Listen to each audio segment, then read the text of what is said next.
इस असमंजस में है कि स्ट्राइक करें न करें और क्या क्या एजेंडा अपने पेंडिंग इश्यूज में डालें।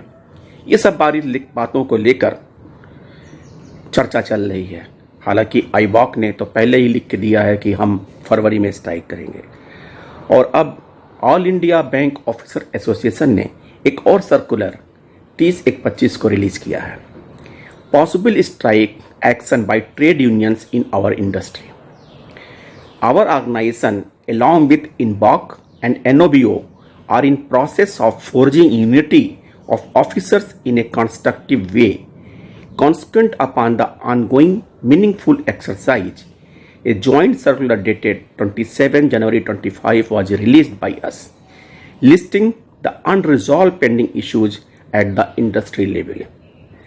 In the meanwhile, there was an email containing the name of the units issues listed for agitation exercise with programs proposed by NCBE, IBOC and AIBE, culminating in two days strike in the last week of March 25, was received by our organization.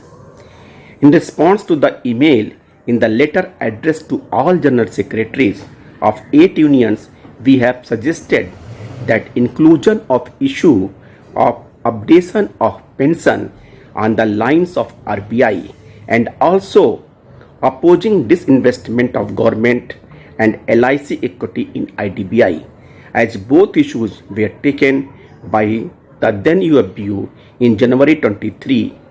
A strike call off, and our organization observed the strike on 28 and 29th March 22 opposing privatization of public sector banks and sale of IDBI to private players.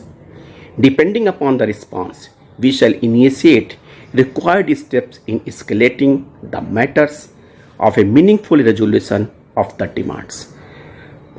AIBA, all India bank officer association का कहना है कि जो आपस में सारे union बात कर रहे हैं, स्ट्राइक के लिए प्रपोज कर रहे हैं, उसमें जो डिमांड है उसमें updation of pension on the RBI lines include करें, इनकॉर्पोरेट करें, और opposing disinvestment of government and LIC equity in IDBI, ये तीनों जो डिमांड इंक्लूड करें, और उसके बाद ये डिसीजन लिया जाएगा कि प्रपोज स्ट्राइक 28 की स्ट्राइक में सारे लोग मिलकर भाग लें। देखिए, सारे यूनियंस की राय एक बनती है, एक उचित कदम होगा ताकि जो स्ट्राइक का असली फ्रूटफुल मुद्दा रिजॉल्व होगा। थैंक यू फ्रेंड्स, नमस्ते।